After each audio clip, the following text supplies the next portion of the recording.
はい、こんにちは。山形国際ドキュメンタリー映画祭の藤岡麻子と言います。今回のこのドキュメンタリー特集、春の気配、火薬の匂い、これはインド北東部の、ドキュメンタリー映画を一堂に集めて、初めて日本でお披露目した去年の山形国際ドキュメンタリー映画祭のプログラムを、期間限定で、オンラインで無料配信する企画です。14本の映画が全国の皆様に見てもらえるということで、企画協力の笹川平和財団のおかげで、そして山形 in 東京っていう東京での映画館で去年の山形映画祭の映画を上映しようという、こういう企画と連動して行われています。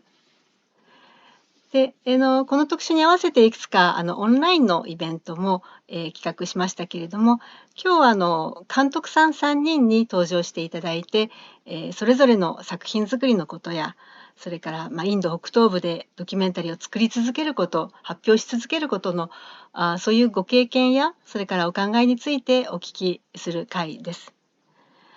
でインド北東部の独自の地政学とか文化的な価値とか魅力とか、今どうして注目すべきかっていうようなことはすでに配信されました木村真紀子先生、中村由依さんのトークイベントで、十分に見ていただけると思いますけれども、今日は主にはドキュメンタリー映画の話ですね。で今回配信している作品っていうのはインド北東部のほとんどの地域にまたがるすごく幅広い多様性のある、民族文化も含めて、描いているものばかりなんですけれども、元からインド北東部の各地に映像制作を志す人たちがいたわけではないんです。映画制作の技術、専門性が高くてね、機材とか資金力が必要としていた時代は長く続きました。で一時期ですね、現代においてまでインド本土の政府機関情報放送省がデリーやボンベイなど本土の方から人を送り込んで作っているドキュメンタリーもたくさんあります。インドの北東部の、風土っていうのはね、文化っていうのも風光明媚ではあるし、あと珍しい民族っていうのも映像的には魅力的な素材なんですね。それから独立運動とかいろんな紛争が争い事がありましたので、そういったニュースネタとしてもなりやすいところだったんです。ですけども、そのような外部からの目に対して、地元の映像制作者あるいは地元の人たちの生きる現場に、寄り添った視点の作品を作ろうとする人たちがどのようにインド北東部を映して何を発信したいと思っているのか、誰に向かって表現をしているのかっていうような観点から、今回の特集の作品を、選ぶ際のポイントでした。で中でも今日お話を聞くのは若手の2人の監督、ムクル・ハロイとオイナム・ドレンさんなんですけれども、それぞれ出身地もキャラクターも違っていて、そして映画の作風も異なる監督たちです。そして、司会を担当するのは面取りが泣く時と禁止という2本のドキュメンタリーを今回配信している、監督のタルン・バルティアさんで、この方は監督でもありますけれども映画の編集者としても数多くのドキュメンタリー映画に、携わっています。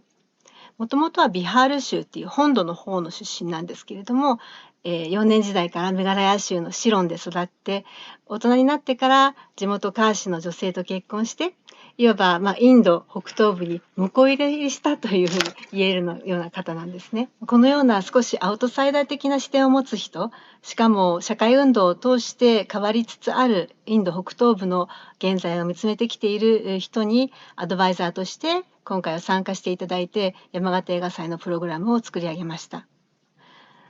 では2人の監督、そしてタルンさんの司会で、お話をお届けしたいと思います。Thank you, Asako-san, for organizing this very exciting conversation. It's personally very exciting for me to have a conversation with two of the key young filmmakers from northeast of India. But before we start the conversation, I thought that one should say something about why we are having this conversation. Last year, in Yamagata International Documentary Film Festival. There was an idea suggested by Sasakawa Peace Foundation as well as friends from Yamagata International Documentary Film Festival to organize a kind of a program of documentaries from this very interesting region of India, which everyone calls Northeast of India. And this program, which was called Rustle of Spring, Whiff of Gunfire, in Yamagata was, I was there, many senior filmmakers like Aribam Shyam Sharma, Haubam Pavan Kumar, Pinky Brahma Chaudhary. We were really excited to see that, this program had a very interesting response in the festival. And this year, we were thinking that, this, because that, usually films in the region itself have it a hard time being shown,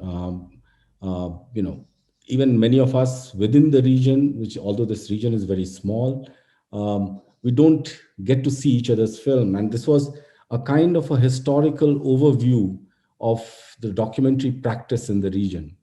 So, it was very exciting that there is this series of films, and we thought that this series of films would be going around Northeast, other parts of the world, even in Japan, outside Yamagata.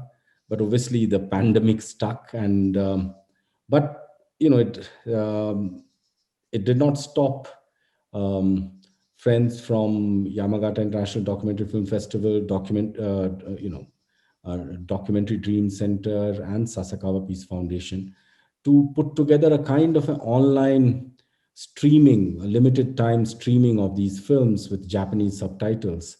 And hope people who are listening to this conversation go and see some of those films, which are, because one of the problems, and you see them as films, they are great films, because usually when people talk about Northeast of India, they normally talk of it as almost like a sociological, anthropological category, not as a place which is as culturally active, as is producing fascinating culture, fascinating films, fascinating music. That's why this particular program, Rustle of Spring and Whiff of Gunfire, focused on some really great films. And some of the most well-received films were made by some of the youngest filmmakers from the region. And these, Oinam Doren's film, Songs of Mashangwa, which is a, very interesting biographical musical film of an interesting figure in Northeastern region, in Manipur, the state the Doren comes from, and a film by Mukul Haloi, Tales of Our Childhood from Assam, which really looks at one of the, historically very important period in Assam where there was a movement, movement of self-determination led by underground organization. And it is his view of those times, which were full of gunfire and, people going underground, people fighting for freedom, Indian state, army. So today, we thought that it would be very nice to talk to Mukul and Doren. Mukul and Doren are, I should, I can tell you their biography almost like a, Doren, for instance, is a product of St. Anthony's College, Shillong Mass Communication Department, which is also the host of Northeast India Audiovisual Archive, which is one of the collaborators, was one of the collaborators in this package of films. And he has made many award-winning films, Songs of Mashangwa being one, but he also made a film about an ethnographic musical film set in Khasi Hills. Plus, he's a music impresario. He does lots of things. He's not merely a filmmaker. He's a writer. He has written about music. He has also written about, the cultural questions. Right now, he's collaborating with Ruben Mashangwa in when I asked him what were you doing in the pandemic, and he said that I'm shooting some music with Ruben. So Oinam Doren is there, and then we have Mukul. Mukul is, sometimes we forget in Northeast, and we start getting very smug about the fact that we are interesting filmmakers in Northeast. But Mukul is a filmmaker whose films have been seen all around the country, even abroad. He's, one of the Berliner, talent campus awardee.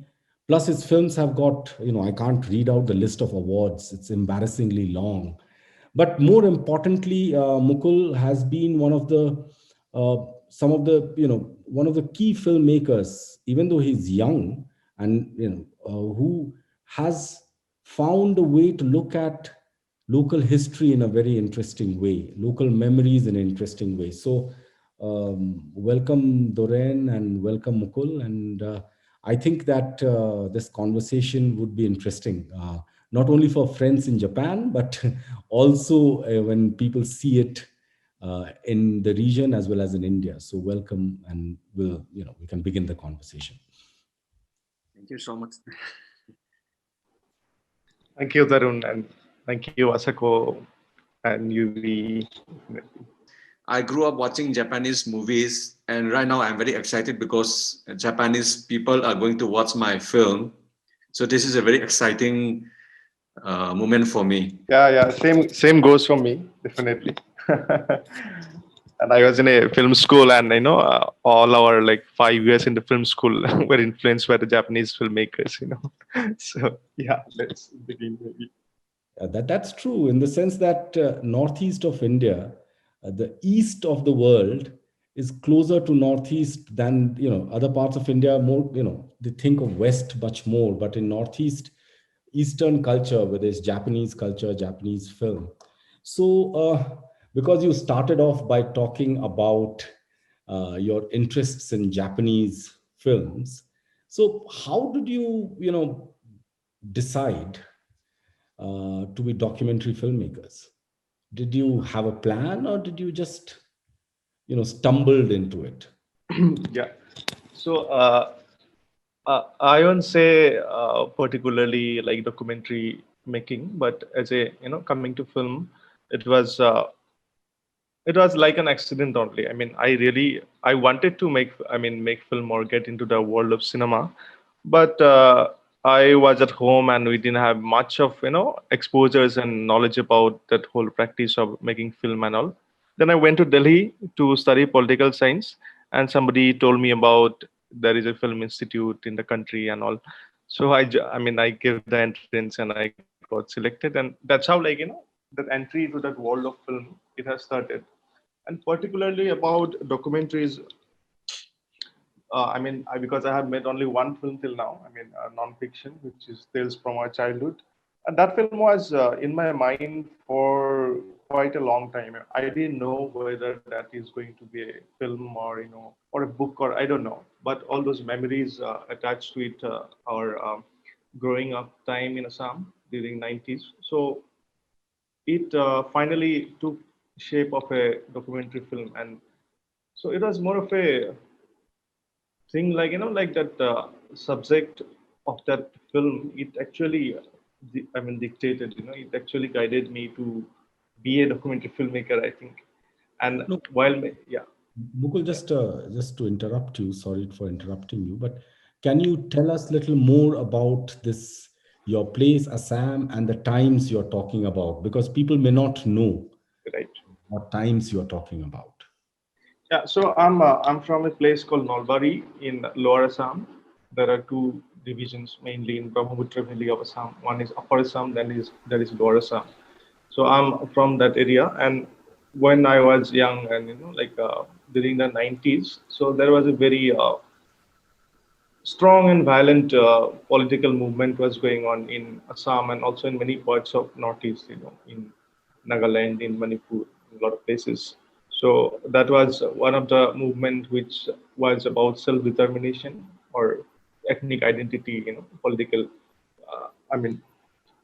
questioning the colonial nature of Indian state, how they deal with the northeastern part of the country. So it was about all those things. So it was an armed movement, and we grew up during that time. So my place, Nalbari, was one of the hotbeds of that insurgent movement, where every youth will be joining the movement and actively be part of the group, which was United Liberation Front of Assam, or Alpha. So we grew up during that time, and we have seen many close relatives, or maybe family members or people from our village and from the district joining, fighting, dying, So it was a kind of a mess, like there is also counterinsurgency where the Indian army and police will be, trying to counter that movement. So it was like the people who were not, directly active in that movement. So they are kind of a sandwich between these two very armed militant thing. One is army, one is Alpha. So that was the memory of many people like me during that period. So it definitely creates a large part of our growing up, that whole idea of memory, like growing up in Assam in 90s. So it has been expressed in many novels, films, and many things. So that was one of my beginning point, like before even I started to make film or join the film institute, or being aware of the idea of making film, I wanted to do something regarding this growing up, experience of growing up during that time. So yeah, so when I joined the film school, then I realized that okay, I can make a film on this thing with and that could be a docu, and I don't know like why I thought docu at that time, but when I look back and now see that it was more of going again back to the places where you experienced that whole thing, and you started realizing that all things about Northeastern identity, Assam, ethnic movement, and relationship with the state, and all sort of things. So I thought that this exploration could lead to a lot of learning also for me, and I think that's how it began. And yeah, We'll come back to your film. yeah. I want to go to Doren and ask him the same thing. How did you stumble into documentary? Because documentary is not such a fashionable, it's not such a hot mode of filmmaking. So tell us something about your beginnings, Doren. It's a very long story, actually. Like Mukul, I also grew up in a small town in northeastern part of India, in a state called Manipur, which is just 3 hours away from the Burmese border. So in the 80s, I found television was just coming in, then rock music was just happening. And I think rock music was another way of making friends and finding an identity among the friend circle. But most importantly, I was very hooked to this television. I grew up watching lots of Hindi or Bollywood movies. And I had lots of, my dreams and plans keep changing every few years. I wanted to become a doctor. I wanted to become a businessman. I wanted to become a rock star. So I used to write songs and play guitar in the class, even while the class was going on. Then at one time I thought maybe I'll go into advertising, and it keeps changing. But I think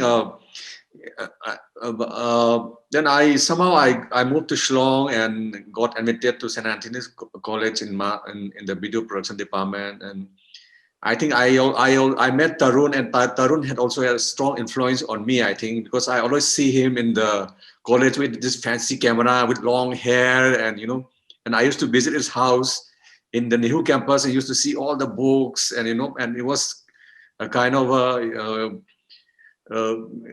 very used to pull me a lot. So I think Tarun also made a big influence on me, because I never thought I'll become a documentary filmmaker or I'll become this or that. But I knew that I'm going to do something very creative, because I used to, as I say, I used to write songs, then you read a lot of books and you listen to a lot of music. But I didn't know what to do. But I think coming to St. Anthony's College and meeting Tarun and watching lots of other films, I think had a big impact on me. But I think for me, when it comes to documentaries, being a music lover, I always try to do something that has a strong connection with music, because my themes or the stories has to do something with music. So most of the time, I try to make films or documentaries that has something to do with music. I had even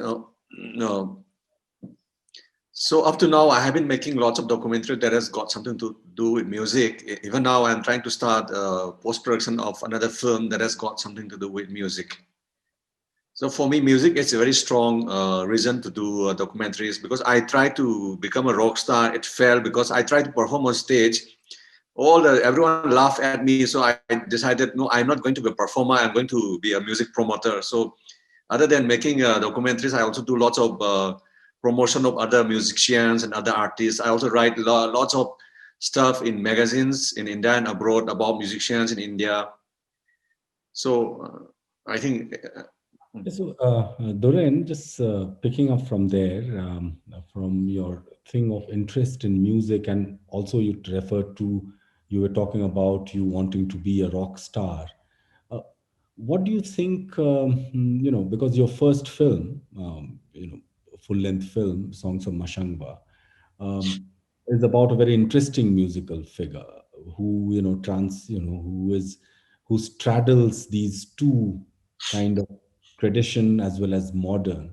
Can you just tell us more about this, these two worlds of music in our region? This very Western, very, rock and blues and jazz and hip hop, and a traditional music, because I think region communities here are extremely musical people in terms of music plays such an important role. So can you tell us something about that, and also about how you began doing a film about Ruben Mashangwa? So growing up means we are looking for an identity, and we used to find all these tapes in the market. The music shops are all filled with this musical tapes about all these albums coming from the West, nicely packed, and and whenever I pick a magazine in the bookstore, it'll always be about rock star with beautiful posters and interviews about them. So I was like, so much enamored by them. I always thought I was never interested in folk music. I thought folk music was for those village people, who are not very rural people, who are not very progressive, or I never liked folk music. So for me, it was all like the Western music, the rock music, the pop music, and the kind of life they live. And I want to be that, that fancy jeans and T-shirts and long hair. And my room was filled with posters of rock stars all over the place. My T-shirt has this photos of rock stars, they were everywhere. But when I came to Shillong to study, one of my classmates showed me this first album of Ruben called Tan TV. So when I listened to Ruben's first album called Tan TV, it was neither folk nor rock, but it was somewhere in between. But it was like, I think, had lots of influence of this Tangkhul Naga folk music. When I listened to Ruben's first album, I realized that folk music can be very interesting. It can be presented in a very, packaged in a very modern, very interesting way, especially for the new young generation like me, who were so much enamored by these Western rock stars or pop stars. Then I became hooked to his music. So I listened to his music, every day. Then it started growing up inside me, inside my head. I was very much internalized by Ruben's music. I've never been to Ruben's village, Ukhrul district in Manipur. But whenever I listen to his music, it's not here. Can you tell our audience about Ruben a bit, which community he belongs to? Okay. So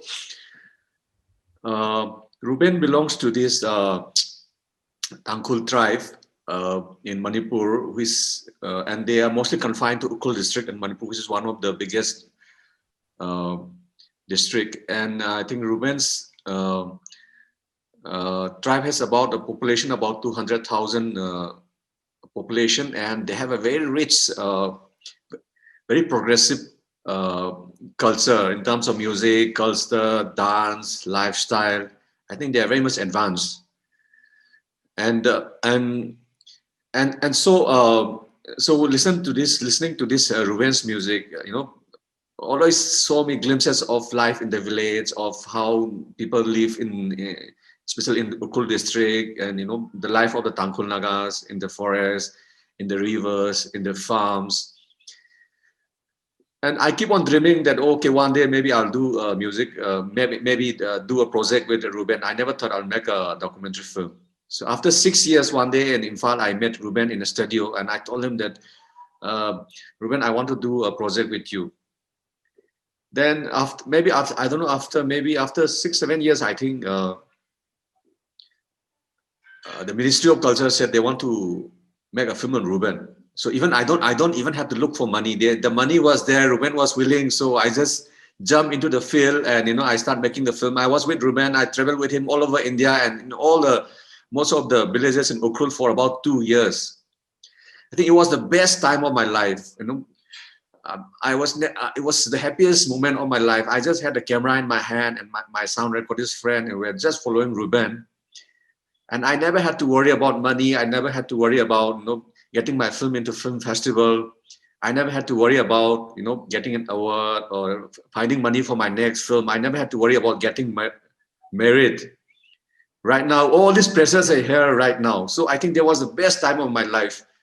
I think I could never make film like that now, because right now there's so much pressure from different angles about money, about getting a screening for a film in a festival, or whether you'll get an award, or when are you going to get married, So I think that was the best time of my life.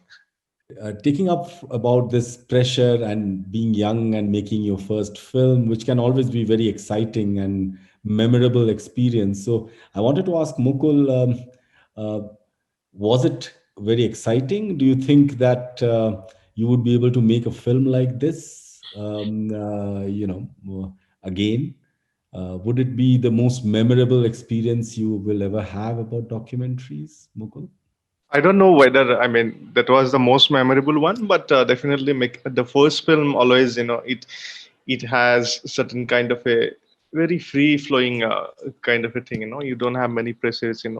Not just about getting into a festival or whether people will see it or not, but also in terms of aesthetics. You don't have a lot of baggage or a burden. Like you are not influenced by a lot of other films or how films are made, generally. So it's more like a open ground for you, like a playground. So I think because one of the things about your film, which I personally was very excited about, was it's really a kind of a bravura form, ability to challenge in many ways how a film about memory, about violence, about political questions can be made. So did you how did it come about, this whole very interesting form of your documentary, which is being shown, is being streamed, and people can actually go and see the film?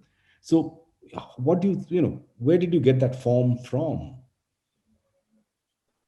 so. That was it was part of the process. I think, like, when I first wrote the proposal of the film for Tata Institute, they have produced that film through a fellowship program. And when I wrote that proposal, so that was one of the skeletons I had, what exactly I want to achieve in that film. So I would want to talk about a small incident which actually inspired me to make this film. So there was one friend of mine.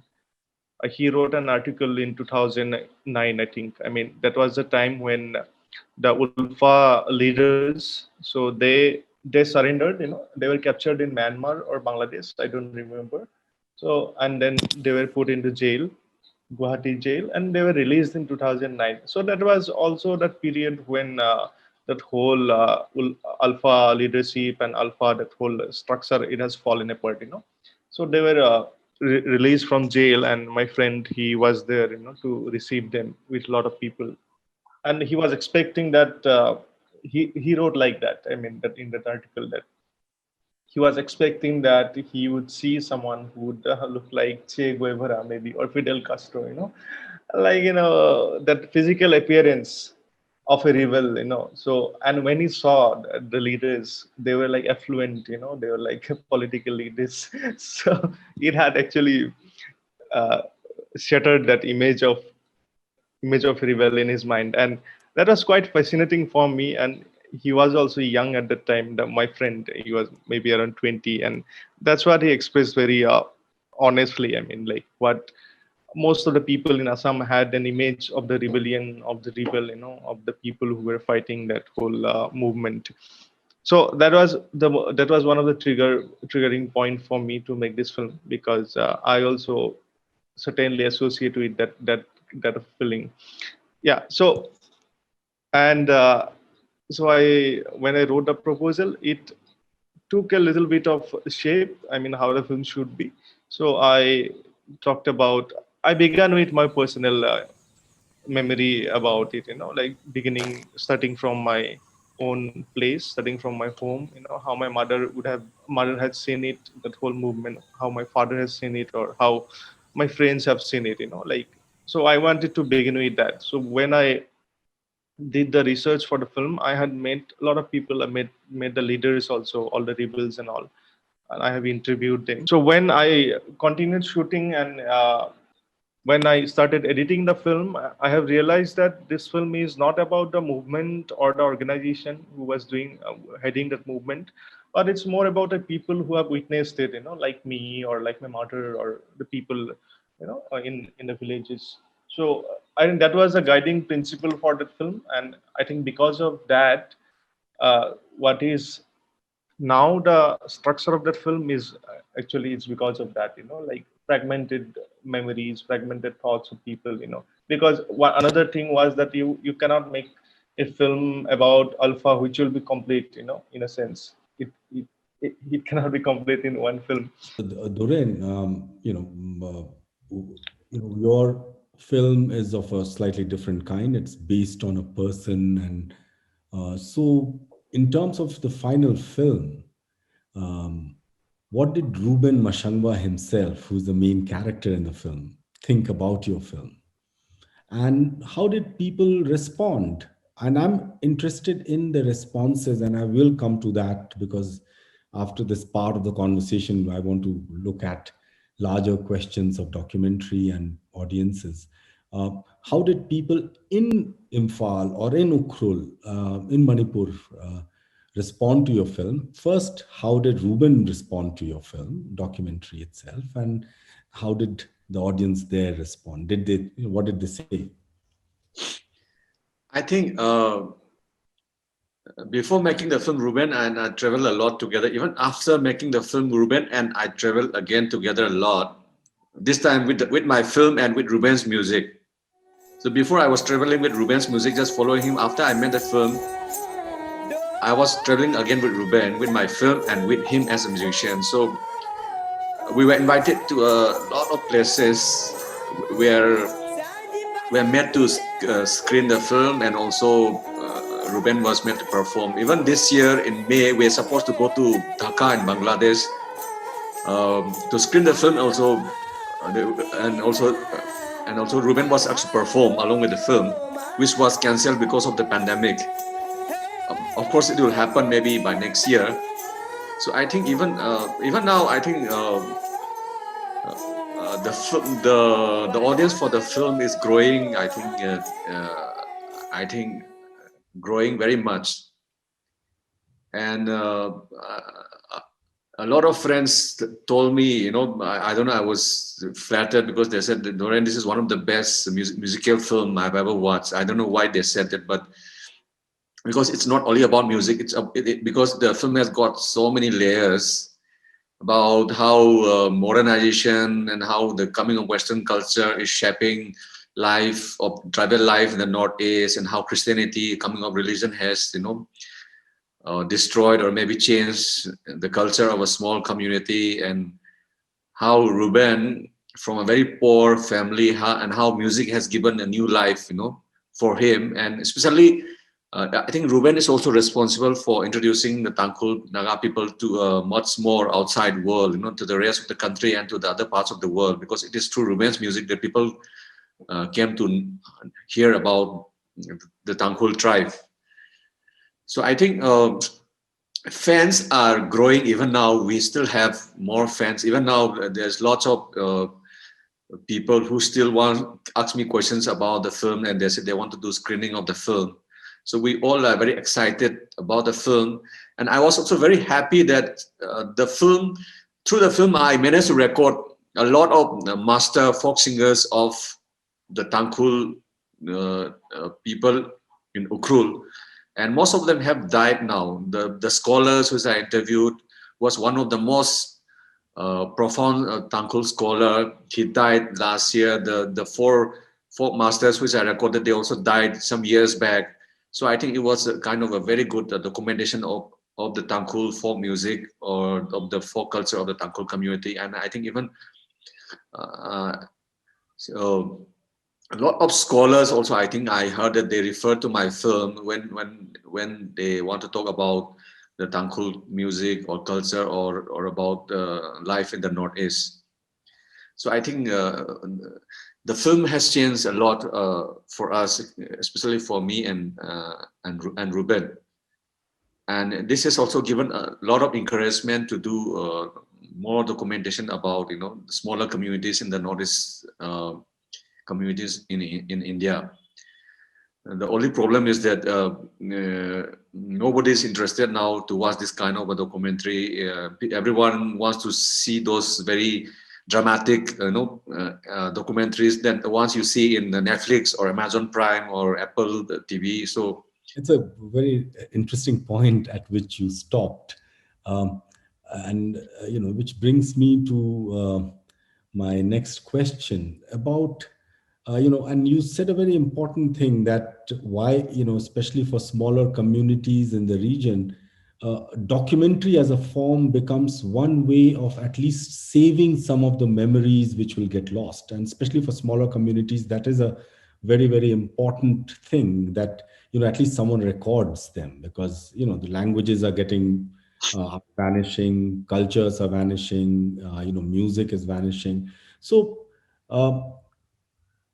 what do you think? And and obviously the documentary form is more like now dramatic, and that's where the money is, in that sense. So where do you think, what is the role you think, and this is a question for both you and Mukul, role of documentary filmmaking in the region, what do you think it should be, and what do you think it is? I mean, so I feel that there are so many things in this region. So you don't actually need fiction, fiction as a fiction. I mean, like, you don't have to create something from your imagination, or you don't have to. You already, there are so many things. But anyway, I mean, that's simply I said.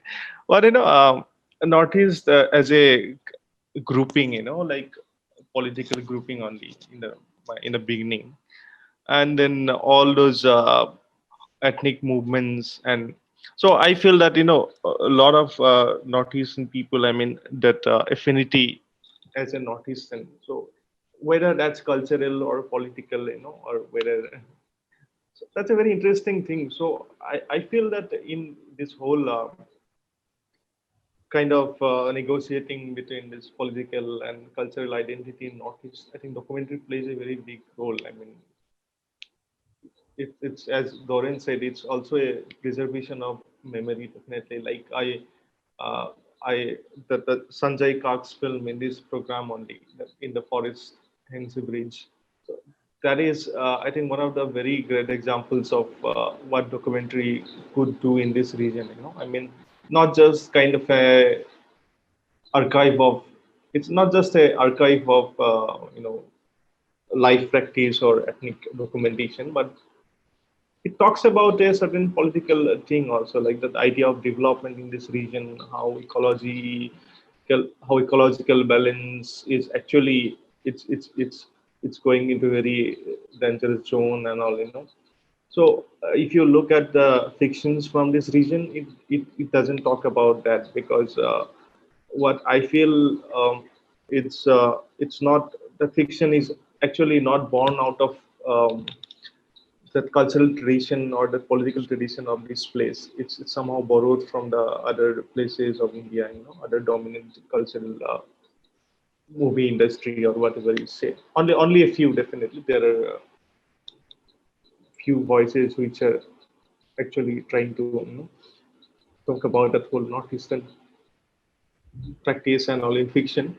So that's what I feel that that's how documentary comes into a very important position, and also that practical aspect of making a film. I think that's how that is also important. I mean, like, you can make a film with a camera, and which can be a documentary, because in fiction then you have all these regulations and standard of projecting and things like that. So for me also, I mean, I don't think I could have made a fiction with this kind of technical regulations and all. I mean, I had a very small camera and only a very basic kind of sound equipment, and I could with that also gave me mobility to move around and talk to people, and Mukul made a very interesting statement about fiction and somehow documentary being little more truer to the place. What do you think, Doren?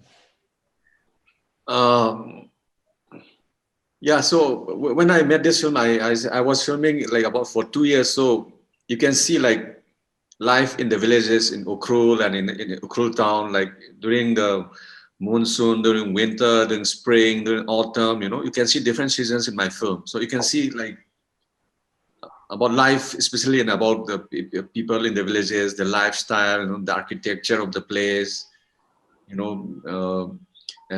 even the food, the dress. You can see, I think, different layers and different aspects of life of the people, of Tangkhul people in the village. Even if you listen to Ruben's music, when I met the film then and now, there has been a huge change, because when I first met Ruben's music was, I think it was very close, very close to Tangkhul folk music. But right now, if you listen to his music, like, it has moved very farther away from Tangkhul folk, because right now, after he started traveling a lot, he started buying lots of CDs of other musicians from the West, and he started listening to them.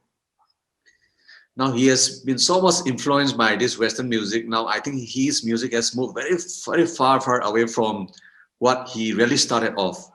So I keep telling him, no, I like you, I love you because of your original music. Now you have changed a lot. No? It's like more into the West, so I don't like your music now. I keep telling him. So I think so. It's the best way, to document about and introduce about of smaller communities like Tangkhul to the rest of the outside world.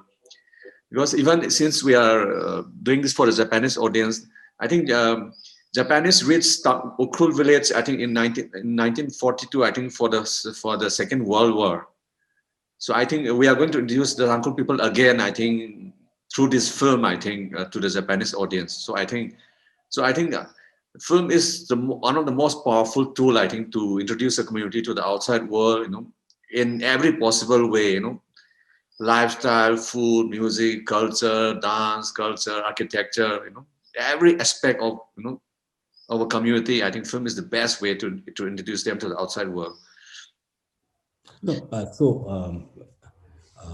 let me just then, and this is a bit provocative, because what comes through in some sense is that the idea that documentary form is about authenticity, about authentic. And sometimes I feel that some of the films which come from the region are in search of that authentic culture, authentic Khasi culture, authentic Assamese culture. And this whole pressure which documentary brings on about how authentic you are. Do you think that authenticity is the do you think authenticity is the boon or the bane in that sense of filmmaking?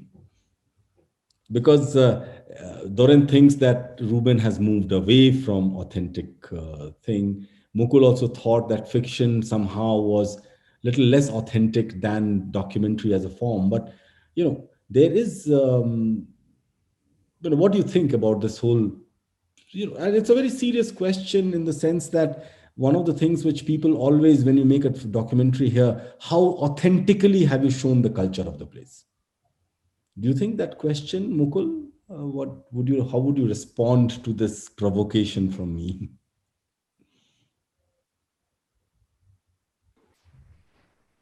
No, I mean, it depends on who is asking that thing, no?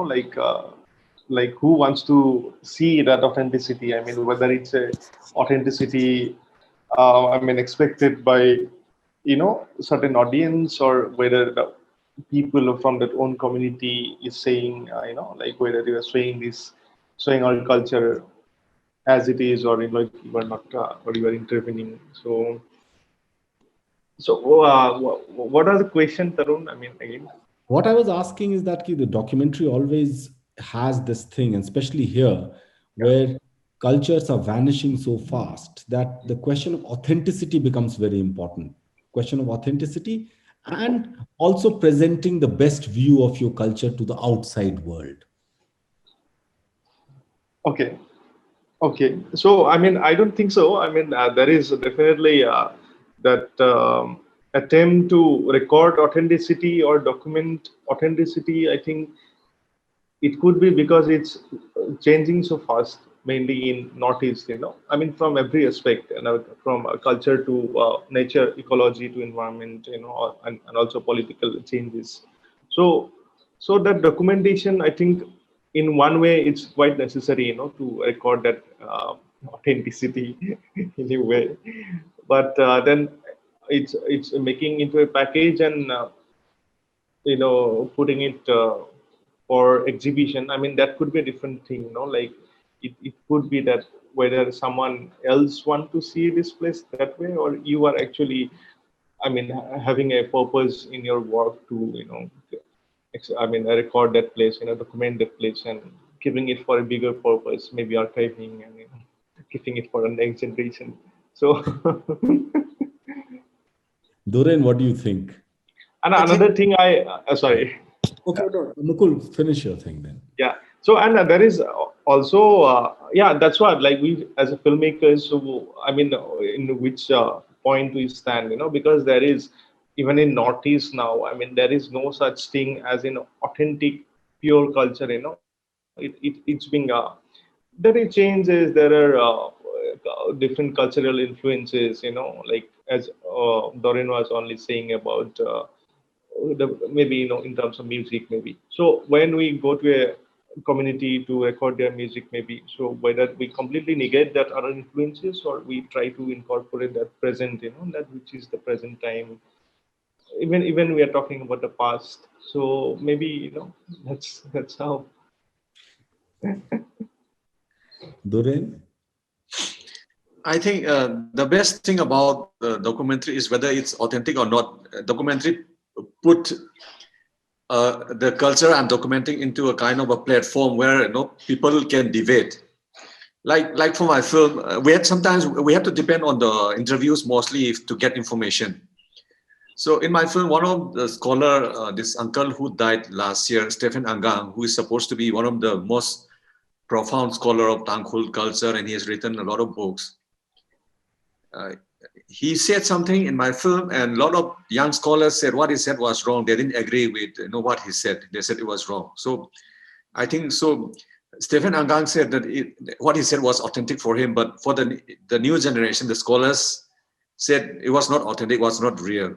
So I think the best thing is that put the subject into a kind of platform where people can debate and find out whether it's true or false. I think that's the best thing about documentary. And as far as about authenticity is concerned, I think there is always will be a kind of a gap, because even people who watch the film, we don't know how much of a communication gap they have, with what the director wants to say and what they get from the film. There's always some gap. So for me, I think it's a very conflicting kind of a situation when you talk about authenticity in documentary situation. This I wanted to ask you before, and so you are a Meitei. Yeah. In the valley. Ruben is from the hills. He's a Tankul. And if people don't know, let me just say that if there are conflicts with Indian state and the communities in the Northeast, there are internal conflicts. And one of the sharpest conflicts in Manipur has been between the hill people and the valley people. And I find it fascinating, a Meitei filmmaker establishing such a close relationship with a hill musician in that sense, and using his form to tell the story about the music and the culture. So what was your experience of transcending these borders? Because these borders are very sharp, don't you think? In Manipur, by something what happens in valley, people in the hill will say, oh, no. So your experience of working, I find it very interesting, and I think you need to share, because making a film almost became a bridge between. So if you can tell us something more about it, Doran. Yeah, I think Tarun has pointed out a very interesting aspect of my filmmaking, especially with Ruben. So as we said, there's this huge conflict always happening in Manipur. So mostly it's between the hill people and the valley people. And hill people is always being led by the Tankul people. So it's always like Meitei and Tankul kind of a game, Mhm. So and I was lucky that I was not trying to make a political film. It was mostly about culture and music. So I was very lucky on that aspect. And even when I started making film with Ruben, when I started traveling with him, we used to quarrel a lot. We used to fight a lot, not physically, but verbally. We used to fight a lot. We used to debate a lot, which now have stopped. Now we have started respecting each other. Now we listen to each other. But in the beginning, we used to quarrel a lot. We used to debate a lot. We used to fight a lot. We never agree on each other's point of view. Ruben has something to say. I have something to say. But I was also very lucky that I was doing something which I was very passionate about. So I was not ready to give up. So I was with Ruben for 2 years, and it opened up the whole new world, for me to the life of that community, which the Belly people thought are very hostile. Even when I started traveling to Ukhrul, a lot of my friends and relatives say, "Why are you going to Ukhrul? It's not safe for you. There are lots of these rebels are there. These rebels are there. It's not safe for you. What will happen to your family if they kidnap you, or if they, do something with you?" Even when I wanted to take a crew, suppose a sound recordist or an assistant with me, their family members would ask them, "Why are you going to the hill? It's not safe. You might get kidnapped. Something might happen to you." But I was adamant, so I kept traveling to the hill, to all the very remote villages. I documented it, and people realized that, it's very safe to travel to all these remote villages in Ukhrul, and nothing happened to me. And I came out with such a very good, interesting film. So I think the film was also opened up a new kind of mindset for the people, especially among my friend circle in the valley. Yeah. So I think the film did a lot of things, not only for Ruben, for me as a filmmaker, but also our two communities. And I think after that, a lot of people, I think they also try to make films about, of course, a lot of films haven't met before that, but I think this Songs of Masamba, made quite an impact, in film festivals, and, when it comes to screening, and the kind of impact on the new generation, A lot of youngsters told me, "Oh, brother, I'm your fan after seeing your film." It was like, it opened up a lot of things for us, both for the communities and for both Ruben and me. So, picking up from younger generation liking your films, I want to move into a bit of a slippery territory with you all. And I'm quite curious about, as as important filmmakers from younger generation. I want you to tell us, tell me, I am quite curious about what do you think of the documentary history in your place, in Manipur or Northeast or in Assam or in Northeast? What do you think about history of documentary in the region? Because that's a question which we also faced with about Rustle of Spring and Whiff of Gunfire, which is a very interesting list of films. So what do you think about the history of documentary in the region? Yeah, I think this package is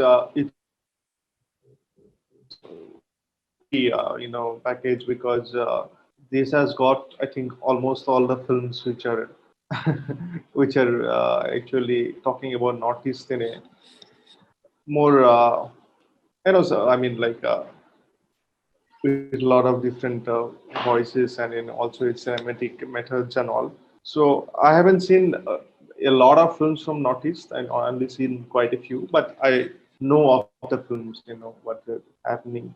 So there is, as I was trying to talk about, Northeast as a political identity, then merging the merging of the Manipur, Assam, and Tripura, and then places come and the bifurcation of states and all. So I think we always have a kind of a political conflict, whenever we make a film, or make a docu or a fiction.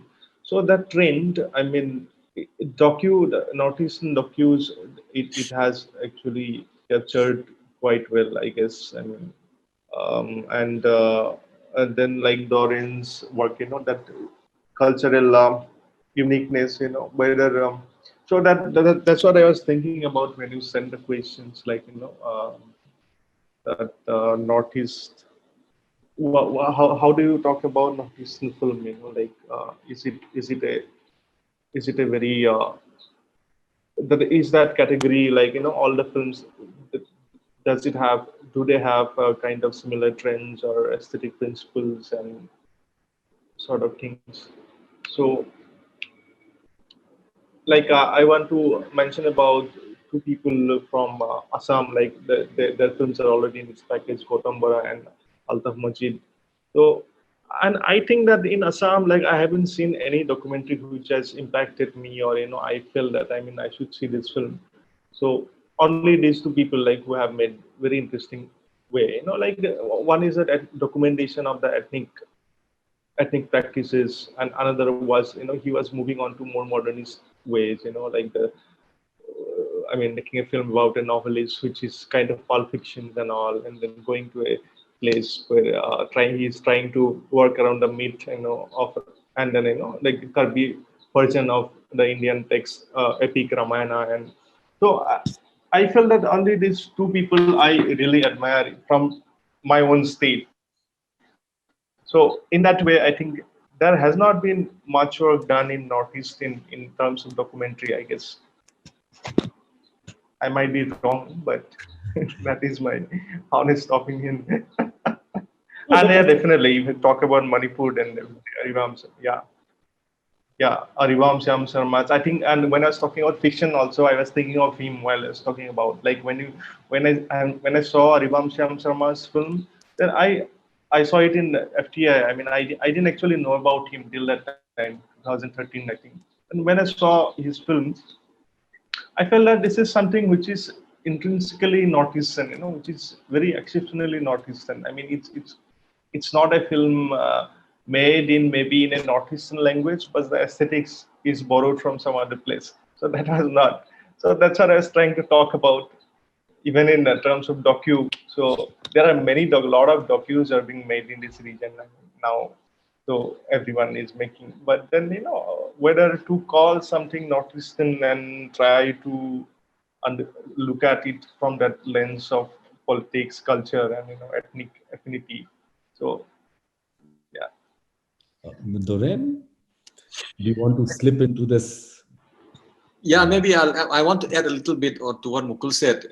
But I think the history. If you talk about history of documentary filmmaking in Manipur, I think I should say that it started with the British. When the British came, they came with a camera, so they left lots of photographs and visual anthropology, visual material about about life in Manipur, about festivals in Manipur. And after that, I heard one of our king, M.K. Priyobarta, also collected lots of footages about places and festivals in Manipur with a small, maybe 8mm camera, which the footages we haven't seen. And after that, of course, Aribam Syam Sarma, he also made lots of documentaries with on film.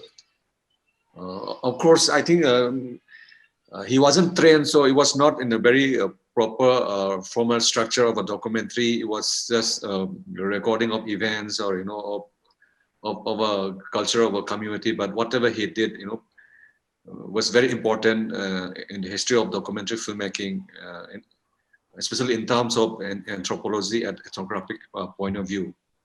Because right now documentary has changed a lot after that.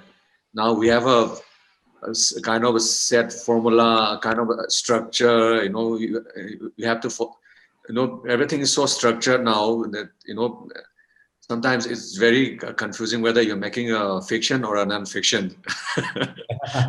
That's true. So we are moving towards the end of our conversation, and so what do you think? Personally, as well as I would ask you to be a little more expansive and give you an opportunity to, what do you think the agenda for documentary in the region can be?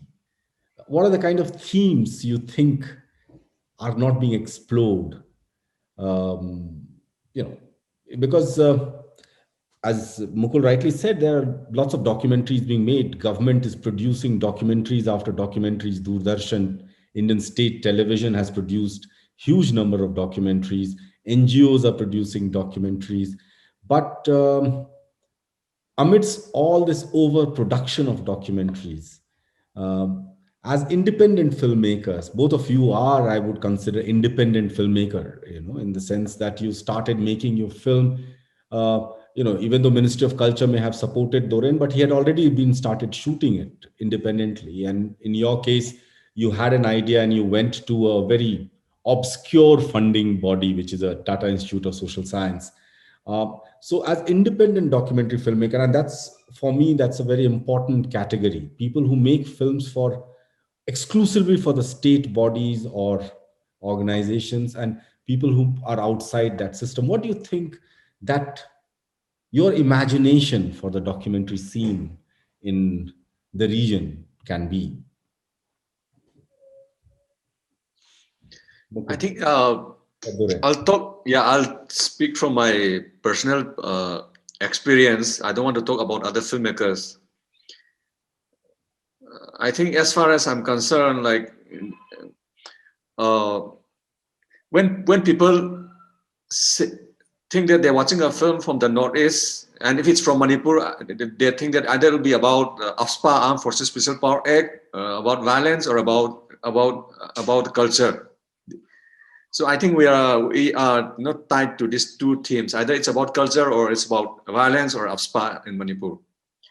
So as personally for me, like even though I'm still interested in culture, but my way of storytelling has changed now, I think, because we have to grow with time, and the way audience are growing, and the way audience are now more exposed to all this OTT platforms like Netflix or Amazon or Apple TV, and lots of even other OTT platforms are coming up in India right now. Like Dokube, who's acquired this film for 2 years last year. So I think so things are changing, times are changing, our audience are changing. So I think we have to also change the way we tell our stories. Even though if I want to tell a story about one specific culture of a community, I think I have to change. I cannot make it, the way I used to do maybe 10 years ago, or maybe the way people used to do 20 years ago. Now I have to change. And for me, like I have decided to make it very personal, and maybe maybe I'm coming out with a few films, so I try to make it very personal. Like I try to follow a few characters, about their life, and through them I'm trying to tell the story of this community or the particular culture of that place, to make it more like character driven, more dramatic, so that I can still retain my audience and I don't have to die of hunger and remaining a bachelor all my life. So I think, as Tarun also said, that now the audience for documentary is, in fact, it's dying every day. There's no platform. Festivals are not taking a film unless they are very dramatic or unless they are very entertaining. So I think we also have to change with the time. So I think that doesn't mean that we kill the authenticity of a film, but still I think we have to make it very interesting, very personal, very dramatic, so that we still have our platform to screen our film, have our audience to retain, and also still make some money, Yeah, go on, Mukul. Yeah. So I was talking about that, that a lot of films are being made from different kind of sponsored film, whether it's a television body or government body and all. So those are definitely documentation. So, but I don't know, like how, whether what are the qualities when a documentation can, be a film, can be whether it's a non-fiction or a fiction, whether can it be, whether every documented video footages can be called a film, or whether as a director or an editor or a sound engineer, how much role you play into making those footages to be something else. So that way, definitely a lot of things are being produced now. But you talked about themes. What are the themes which are not explored? Was that the question? Yeah, I So I personally feel that, we are actually not moving with the time, not moving, but we are not aware of the time which is changing in this region. And that is actually, I think, quite a dangerous things happening in everything, from politics to nature to culture. And I mean, the general way of being is changing, and it's influenced by a lot of things, So I feel that as a filmmaker, I would want to, document that time, whether that finally becomes a film or not. But to documenting that changes, which is actually not very visible from outside. But like when you from that place and you see that how this cultural like changes, or how people behave, those things are changing because of a lot of socio-religious, political, interactions. So I feel that is quite important for us now to talk about it, because we always talk about past, and we are always yeah. very proud of our heritage, and which has actually given birth to a lot of actually alliances and movements also. So So I want to add a little bit here when you talk about choosing themes. I think most of the time, I think for me personally, I don't choose themes, but themes choose me. It chose me. That's what I felt. Right. A lot of stories I want to tell didn't happen, but a lot of stories which I never thought I'm going to tell, it came to me and I told about them. So it has, most of the time, it has happened like that for me personally. So I think sometimes, because I think our life is very strange sometimes, because we get exposed to a lot of things about life, about people, and and suddenly they come to us, and we go to them and tell stories about them, like I did with that the Khasi film I made. I never thought I'll make that kind of film. Somebody told me about it, and I just went there and made the film. I don't know. I don't speak a single word of Khasi except maybe one or two words. I don't understand the language, the culture. I have never been to that place. Just for the filming, I went there. And after the film, like it opened up a whole new world for me, and especially for the village. Also, a lot of things happen to the kids in the village after the film. So I think sometimes I feel that we are chosen to tell a different story which we never thought we were going to tell. So I think it's very difficult to say what kind of themes I should explore or I shouldn't explore. So at this point, I think we can bring this conversation to close. If you want to add something, you should add, or something which we haven't talked about. Do you want to add something, Mukul or Doren, or should we call this a close and ask the audience to go and watch the films? What do you think, Mukul? This is a very personal opinion, I mean, like every time we are asked that why do you want to make film? I mean, every time you'll be asked that same question. So, I mean, in terms of documenting the reality, I mean, if it is non-fiction, all about that, then I think being from this region, Northeast, which has been very politically volatile since India's independence, only you can say.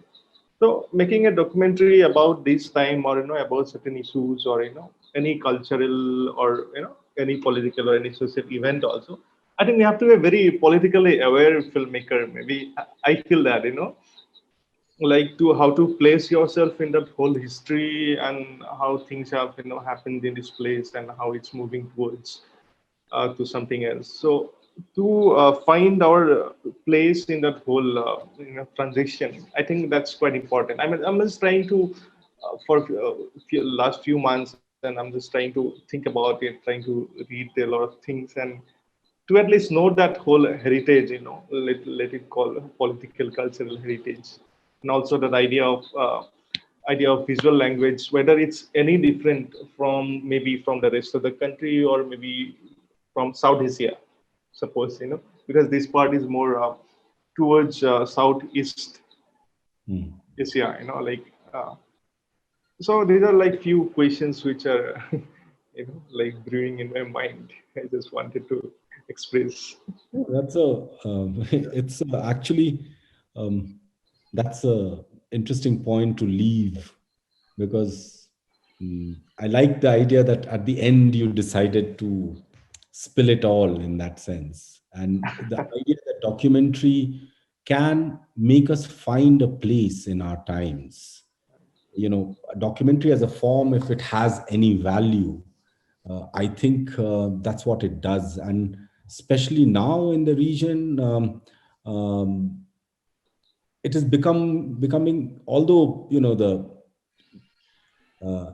it is becoming important that documentary as a form, as an independent form, as an independent viewpoint on our reality,